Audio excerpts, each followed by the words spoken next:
sebelumnya gue mau ngasih selamat dulu buat Manchester United dan fans Manchester United karena akhirnya pecah telur juga di Liga Champions. Semakin kesini justru semakin buruk penampilan dari Manchester United.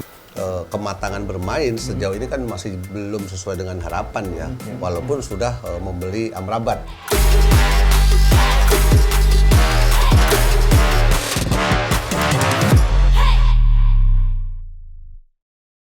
Halo semuanya, apa kabar nih? Semoga dalam keadaan sehat. Balik lagi di Kick and Runs, masih bareng Afif Safi di sini. Senang banget nih datang lagi nyambut Transport Mania. Dan sebelumnya gue mau ngasih selamat dulu buat Manchester United dan fans Manchester United karena akhirnya pecah telur juga di Liga Champions setelah menang 1-0 lawan Copenhagen. Dan yang golin ini Harry Maguire dan ada save dari Onana. Wah, ini pemain yang biasa blunder, yang biasa dibully, akhirnya berkontribusi. 1 cetak gol, 1 save.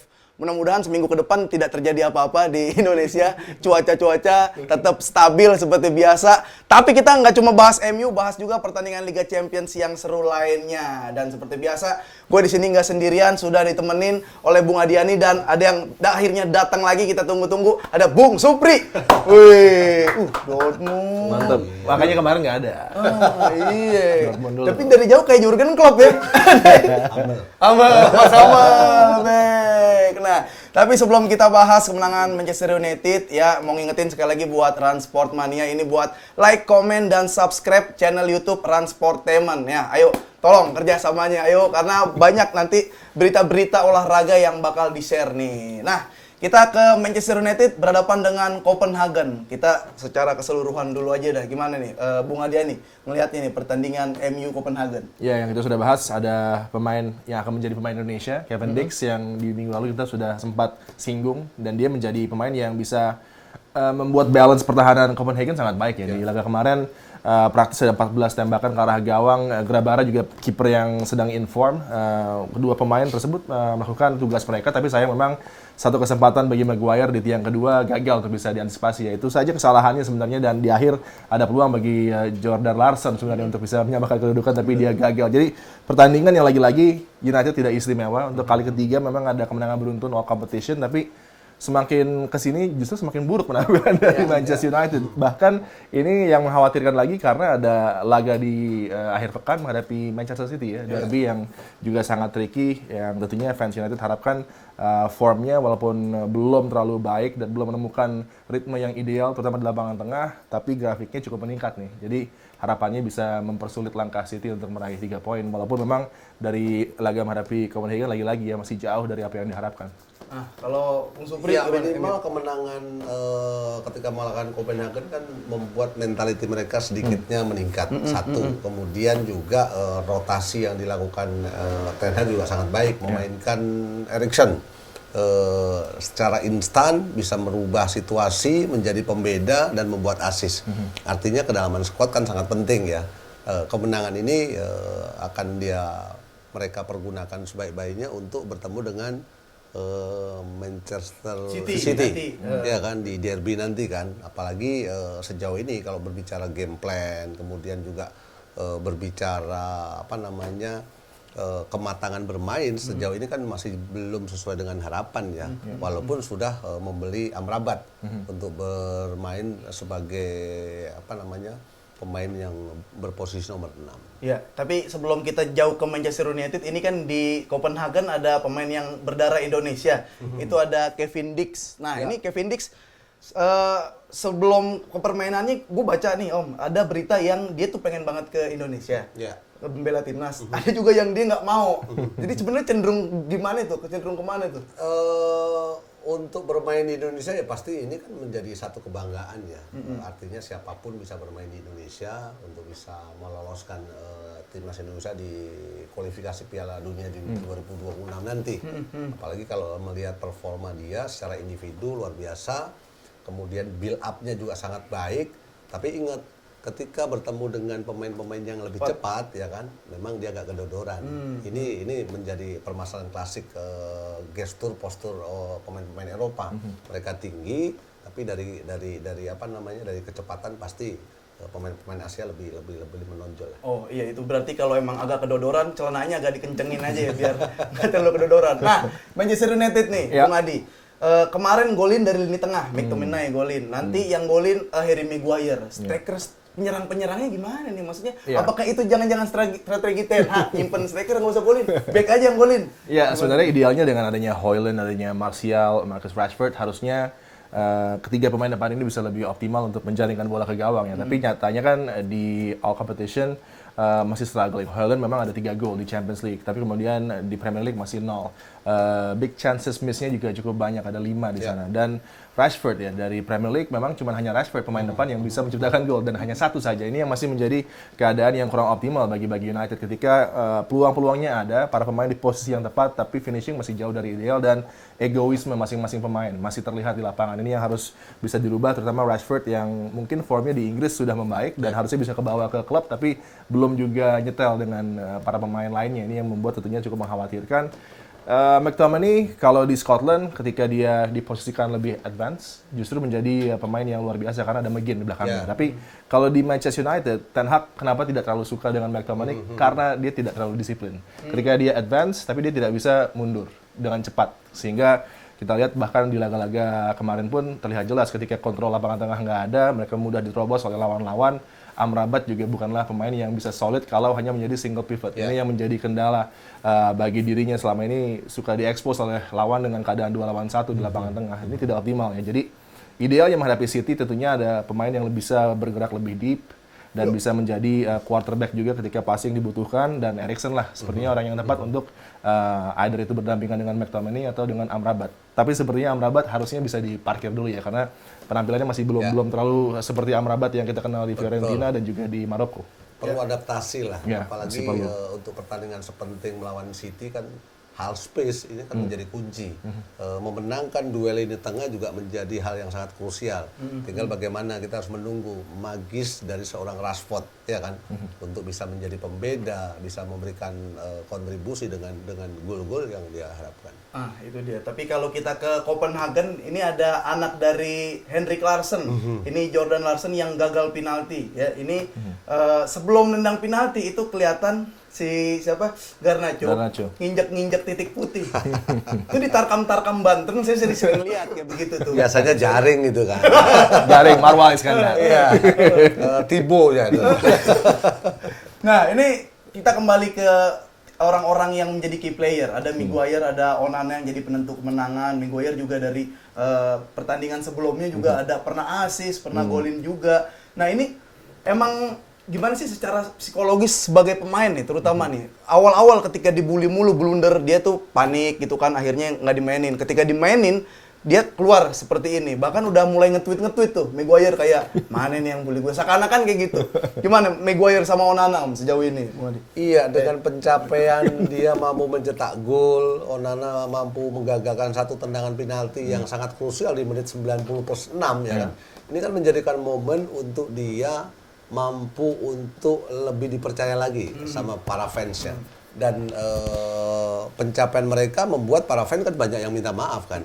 Artinya kecerobohan, kemudian juga blunder yang sering dilakukan oleh Onana sudah terjawab, sudah terbukti bahwa dia juga masuk jajaran penjaga gawang elit yang mampu untuk melakukan build up. Nah, itu dia, berarti selain bisa build up, sekarang Onana udah bisa nangkep juga. Iya, nah, gimana, udah percaya nih? Erik Ten Hag udah percaya belum sama mereka nih? Erik Ten Hag selalu percaya sama Onana. Mungkin dia tidak terlalu percaya dengan Maguire, tapi Maguire sudah sedikit merubah pendapat dari Ten Hag dan kesan Ten Hag terhadap Harry Maguire. Dan Maguire pun juga adaptif ya, dia tahu betul kelemahan-kelemahan yang cukup mencolok dari dirinya, tidak terlalu sering dikeluarkan lagi seperti mendribble dari lapangan pertahanan terlalu jauh ke lapangan tengah, mulai dikurangi, lebih simple, lebih efektif. Dan juga kekuatan mental dari Maguire sih, ini yang harus dicontoh. Itu kuncinya.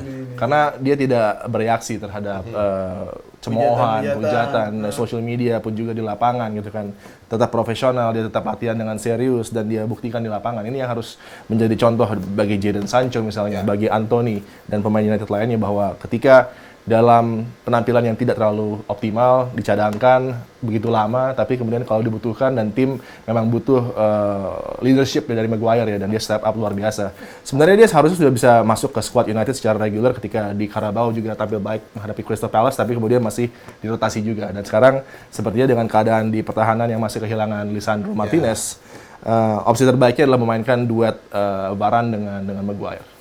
Itu dia berarti Itu jawaban kan sebenarnya kan, dengan pencapaian performa mereka itu kan ini jawaban. ini udah nih sampai sekarang udah Iya. bisa bilang jawaban nih. Kan masih belum terlalu muncul, masih belum. Artinya dengan dicopotnya Maguire dari ban kapten, ya. kemudian banyak sekali pembulian, tapi dengan satu gol yang dia ciptakan kan sudah menjawab keraguan-raguan Udah deh, gitu. udah Ya menjawab nggak? tuh. Walaupun masih ditunggu juga konsistensi dia. Ya, gitu. dan itu ya ban kapten yang dilepas sepertinya ada beban juga yang lebih Iya, enteng iya, di lapangan buat Maguire. Sekarang beban itu justru ada di Bruno Fernandes ya, penampilannya juga seolah terganggu dengan ban kapten tersebut. Karena kan kembali United, gue selalu bilang tim yang sangat unik, butuh kapten punya karakter yang luar biasa dan bisa memimpin rekan-rekannya, dan sepertinya Fernandes pun juga berat gitu. Tapi kalau kita melihat Onana, reaksi di sisi lapangan dari Schmeichel itu membuat gambaran bahwa ada kepercayaan dari Ten Hag, kepercayaan dari fans, dan juga bahkan Schmeichel yang terus berbicara dengan Onana, terus melatihnya, dan kemarin diberikan satu save yang sangat krusial, walaupun memang kembali lawannya adalah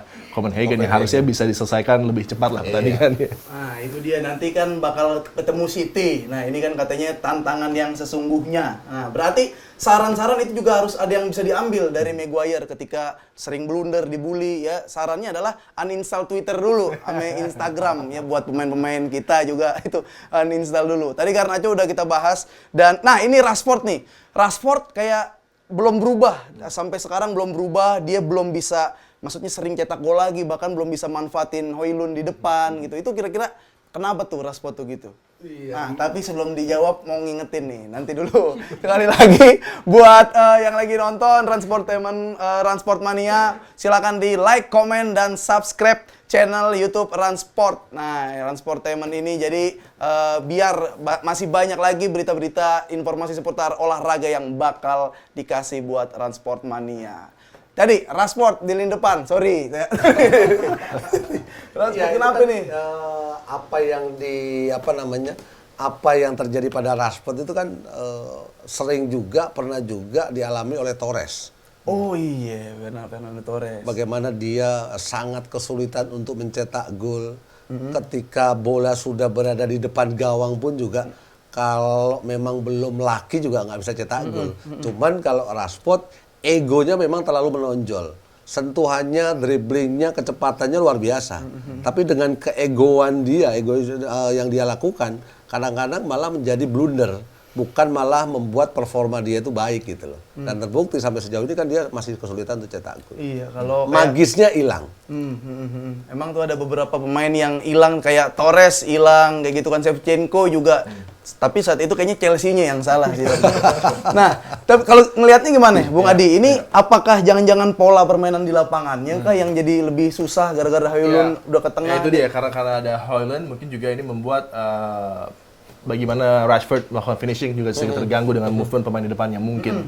Tapi juga kalau tadi Om Supri mengatakan menghadapi City, nanti ada duel half space, ini menarik. Kuncinya di situ nanti. Half space tadi menarik karena City punya pemain yang menjadi begitu spesial ketika menekan half space, Julian Alvarez.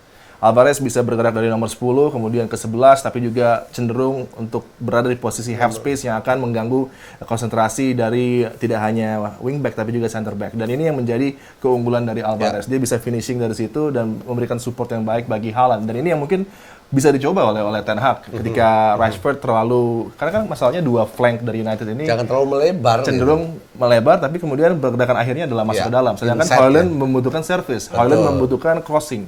Tapi baik itu Rashford, kemudian juga Anthony selalu gagal untuk bisa memberikan itu karena mereka cenderung bergerak inside dan kemudian mencari angle untuk menembak. Betul. Dan bukan tidak mungkin menghadapi City justru Garnacho yang bisa memeluk sideline lebih bagus dan kemudian umpannya lebih membahayakan karena ada Højlund yang menjadi target. Itu yang masih coba dicari solusinya, dan mungkin itu perbedaan dari tipikal karakter Rashford dengan Alvarez mungkin ya. Karena Alvarez lebih bisa di coaching untuk melakukan banyak hal ketimbang Rashford yang mungkin sedikit spesialis. Ingat gak Mbappe?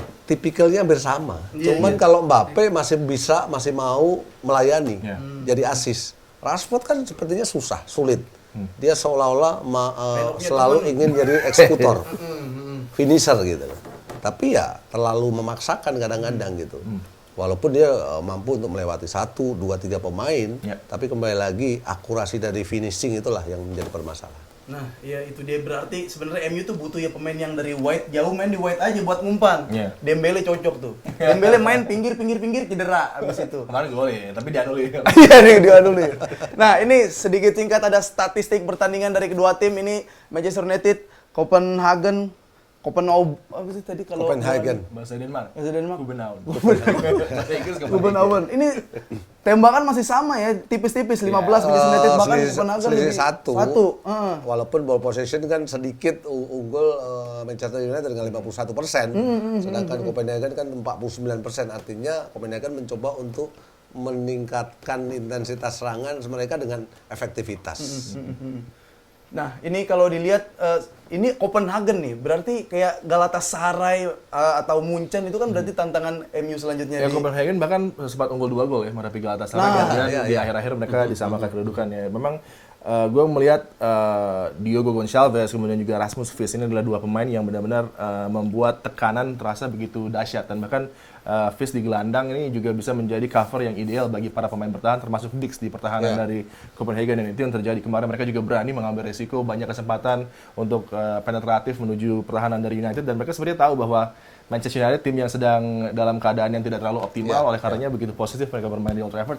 Cuman sayangnya kualitas pemain depannya tidak baik dalam melakukan finishing, dan juga yang aneh itu gue sempat berpikir bahwa apa yang terjadi ketika seorang pemain seperti Jordan Larsson yang baru masuk, tapi diberikan tanggung jawab padahal dia masih dingin untuk mengambil penalti. Om Supri itu sebenarnya satu hal yang questionable. Mungkin dia berani untuk mengambil, gambling, tapi kan tentunya pelatih harus bisa berganti. Itu kan kadang-kadang memang kesiapan pemain untuk menjadi eksekutor, untuk bisa mencetak gol, apalagi situasi mereka tertinggal. Dan di menit-menit krusial di 90+6. Kalau salah udah injury time kan. Itu kan tidak hanya teknik tapi mental juga sih. Mental udah bagus tuh, berarti dia berani ngambil kan. Oh iya. Karena bapaknya kita tahu kualitasnya kan. 3 bulan di MU kan mentality pemain MU di 2007 kan meningkat, dan akhirnya kan juara dengan 86 poin kalau nggak salah. Iya, berarti dia kalau nggak jadi pahlawan ya jadi pecundang. Hari itu dia jadi pecundang. Dan berkah buat Onana ya. Iya, berkah buat Onana. Itu kalau Copenhagen nggak lolos. Jadi Onana menari-nari di atas penderitaan Larsen gitu ya. Iya itu. Nah itu tadi Manchester United yang menang 1-0 lawan Copenhagen. Ini ada hasil pertandingan lainnya nih di Liga Champions. Bayern masih menang 1-3 lawan Galatasaray. Ada Inter yang menang. Pengen sih sebenarnya gatel bahas AC Milan nih. Ngegolin, jangan menang, ngegolin aja susah. Gimana nih Liga Italia nih, Bung Supri? Ya kalau memang belum bisa cetak gol, Portugal waktu itu seri-seri juara juga dia. Ya tapi kan dia jadi paling bawah ini, paling bawah dah. Artinya dalam sebuah tim itu kan perlu faktor keberuntungan juga gitu loh. Nah, Bung Adi, ada yang menarik lagi selain kenapa Milan dulu. Kenapa sih Milan katanya depannya tumpul, Giroud udah tua kayak gitu. Kalau kita melihat kemarin menghadapi PSG, cukup peluangnya buat Milan untuk bisa setidaknya meraih hasil imbang, karena baik itu Leao, Giroud semuanya dapat peluang untuk bisa menciptakan gol. Bahkan Pulisic juga tampil cukup baik, tapi itu tadi entah apa yang terjadi, mereka seperti kehilangan sentuhan finishing touch. Ini yang menjadi kendala besar bagi Pioli ya. Menghadapi Juventus juga demikian. Ini menjadi 5 pertandingan Champions League tanpa menciptakan gol. Ini juga masalah besar dan akan mempersulit mereka lolos karena goal difference-nya sangat-sangat buruk dengan tidak adanya goals for yang mereka ciptakan. Ini keadaan yang memang cukup aneh karena di pertandingan-pertandingan yang sudah dilalui bahkan menghadapi PSG pun kalah 3-0 tidak menggambarkan jalannya pertandingan secara keseluruhan. Kalau kita tonton pertandingan dari awal hingga akhir, sebenarnya Milan terutama di awal-awal laga itu sudah bisa menciptakan 2 gol, tapi itu tidak terjadi dan akhirnya PSG yang tampil dengan gua harus shout out untuk Luis Enrique ya, karena 4-2-4-nya luar biasa. Ini menjadi bumerang di St. James's Park, tapi dia tetap percaya, dia yakin dengan sistem ini dan dengan pemain yang dia ada, semuanya berjalan begitu mulus bagi PSG di laga menghadapi Milan dengan 4-2-4 yang bukan tidak mungkin akan membawa mereka sangat jauh di ajang Champions League kali ini. Dan yang gua khawatirkan yang tadi lo tanyain, apa itu? Liga Italia, siklus itu akan terjadi nantinya. Artinya kemunduran untuk Serie A jelas mempengaruhi performa dari tim-tim yang lolos ke Liga Champions. Karena emang kita kalau kita tahu Liga Italia itu Yang penting Dortmund menang. Oh, itu juga. Ini juga perlu dibicarakan. Dortmund Newcastle. Iya. Newcastle kan pas di lawan sebelumnya Lawan tuh. PSG. Oh, lawan PSG. Iya. St. Mbappe nggak James's. bisa Iya, makanya terlalu heboh sendiri. terlalu heboh. Iya. Tapi kan katanya banyak yang cedera juga. Ya, tapi dibuat membumi dengan tim seperti Dortmund yang punya kualitas dan pengalaman di Champions League. Artinya Newcastle perlu menunggu untuk beberapa tahun ke depan bagaimana pencapaian Alan Shearer dan David Ginola. Harus mencari pemain-pemain yang punya karakter itu. Ya, flair player, kemudian juga superstar seperti Super Kalau Album ada. mentality, fighting spiritnya udah luar biasa. Ya. Intensitas mereka sangat tinggi setiap bermain di kandang gitu. Tapi untuk bisa berada di level Liga Champion perlu waktu, walaupun mereka sekarang bisa dikatakan sebagai klub yang punya amunisi kuat juga kan. Ya, secara amunisi, finansial. finance kuat, tapi itu tadi seperti yang selalu kita bicarakan, pengalaman di Champions League bagi tim-tim yang sudah seperti Dortmund ini Kulturnya harus kuat. sangat berbeda. Iya. Bermain di Premier League, bermain menghadapi tim seperti PSG kan juga nggak punya tradisi di Champions League. Makanya mereka juga bisa dihancurkan di St. James's. Tapi ketika Dortmund datang dengan sistem yang begitu sulit di break, babak pertama memang masih berimbang, tapi kemudian di babak kedua take over Borussia Dortmund ini yang keadaannya tidak baik bagi tribun juga karena dibungkam St. James's yang tadinya heboh banget kemarin. Jadi jangan terlalu heboh lah di group stage karena seperti Om Supri juga bilang, Milan walaupun masih 0 tapi masih ada 3 pertandingan yang bisa mereka menangkan secara beruntun. Realistisnya kan runner up ya. Iya. Tapi ini kalau bicara culture tadi emang Dortmund udah sering main di Liga Champions. Nah, ini Manchester City nih, dia kan ya sekali juara gitu kan, tapi sekarang dia serem juga nih, maksudnya masih kekuatannya masih sama lah sama musim-musim sebelumnya, dan Haaland akhirnya bisa cetak gol lagi di Liga Champions 17 kali pertandingan di Eropa musim lalu belum kalah juga. Ini gimana nih? Sempat ngeluh kan, Pep tuh sempat ngeluh, katanya lapangan ini di Young Boys ini apa ya, sintetis. Yeah. Bener, sintetis. Terus bergulirnya beda gitu, Betul. tapi untung anak-anak keren mainnya gitu, akhirnya menang juga. Gimana kalau Manchester City, lawan Young Boys sih? Ya, City sudah mencicipi gelar juara di Eropa. Dan kalau tidak ada arah melintang, tentunya mereka akan bisa mempertahankan gelar. Ini yang harus bisa step up, bukan City-nya, tapi para penantangnya. FC Bayern belum terlalu optimal, kesulitan juga kemarin di Ali Samien, tapi mereka adalah tim yang paling mungkin untuk menghentikan mesin yang mulai rolling nih di Champions League Manchester City, karena Pep tentunya punya ambisi untuk bisa lebih baik lagi dan itulah targetnya untuk bisa mempertahankan gelar gitu kan. Madrid juga belum terlalu meyakinkan juga. Jadi bagaimana tergantung dari rival-rival City yang harusnya bisa step up lebih baik lagi dan lebih konsisten untuk bisa merepotkan City. City yang belum optimal juga tapi bisa menghancurkan lawan-lawannya dengan cara yang mungkin tidak seperti biasanya tapi tetap dengan 3 angka yang mereka raih gitu kan. Dan maka tadi di artificial pitch yang memang juga aneh ya, karena di Champions League masih ada tim yang bermain di artificial grass, itu sangat memalukan sekali, tapi itulah yang boys. Keadaannya bagi City kalau mereka tidak dihentikan ini bisa mendominasi Champions League untuk 2-3 musim ke depan sih. Itu gimana? 2-3 musim ke depan City dengan pencapaian musim lalu kan terlihat ya bahwa mereka dalam jalur yang benar. Kemudian juga peran dari keberadaan Pep juga sangat mendominasi tidak hanya Liga Inggris, tapi pembelian pemain juga selalu pemain-pemain yang dibeli sesuai dengan kebutuhan. Nah, ini kan upaya dia untuk selalu berada di jajaran elit di Liga Champions. Karena banyak sekali investor-investor datang membeli klub, expand duit gede ya kan. Tujuannya tidak hanya menjuarai sebuah kompetisi di liganya masing-masing, tapi bagaimana mereka bisa membuat sejarah. Mereka membangun dinasti untuk seperti Milan, seperti Ajax, yang walaupun sekarang siklus itu menimpa mereka juga kan. Ajax sekarang sudah mulai turun. Bagaimana Barcelona juga sama, setelah Pep melalang buana di mana-mana, mereka masih sulit untuk bisa mengembalikan hegemoni mereka di Eropa, terutama mengembalikan trofi Liga Champions di stadion itu. Sekarang Montjuic. Oh, Montjuic. Di atas. Iya kan? Biasanya Walaupun kan sudah mengembalikan Xavi untuk bisa menangani tim itu bisa berbicara banyak di Liga Champions. Tapi nanti lihat Barcelona Berapa yang akan tahun? menghancurkan City. Berapa tahun? Ya ntar nih harus City nunggu berapa hancur. tahun? Nah, tapi ini tadi kita ke bahas Newcastle yang lagi seru-serunya. Ini kan yang gak kalah seru, kemarin sempat kita bahas juga ada Tonali yang tersandung kasus judi online. Akhirnya rilis juga tuh hukuman. Dia harus absen 18 bulan. 10 ya, sebenarnya 10 bulan. 10 bulan. Ya. 10 bulan dan sampai Agustus 2024. Dan dia juga nggak bisa main di Euro berarti? Nggak bisa. Nggak bisa main di Euro. Ini gimana? Harusnya itu pindah negara biar jadi duta judi online. Masih bertahan di situ aja sih.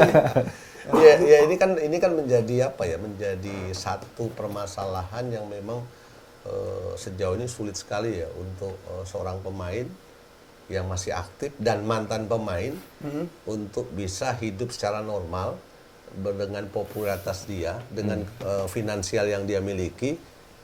Mereka terjerumus di apa namanya, di kegiatan yang memang jauh dari harapan kita semua. Ronaldinho selesai, Michael Owen juga sama. Terus dulu ada marquee player yang bermain di PBR, Henry. Itu pun sama. Robinho juga mati cepat kan. Artinya sangat disayangkan bagaimana pencapaian Tonali, masih muda ya kan, tapi sudah masuk dalam situasi yang membuat performanya, kredibilitasnya turun gitu. Ini sangat disayangkan. Walaupun memang mudah-mudahan 10 bulan itu akan membuat dia itu bisa kembali lah ke jalan yang benar gitu kan. Kalau Bung Adi gimana? Kayaknya gue feeling gue nih sebenarnya banyak pemain-pemain luar negeri juga yang banyak. Ya. Kebetulan Kan itu mungkin lagi ada kasus korupsi gitu kan di Italia, jadi ditutup lah. Dia ketahuan itu aja. Momennya pas buat tutup. Juga sama dengan Ivan Toney ya, sama durasinya juga. Tapi Ivan Toney tidak boleh berlatih bersama timnya hingga baru bulan lalu mereka bisa membuat Toney bisa menyatu lagi dengan skuad dan berlatih sebelum nanti dia kembali.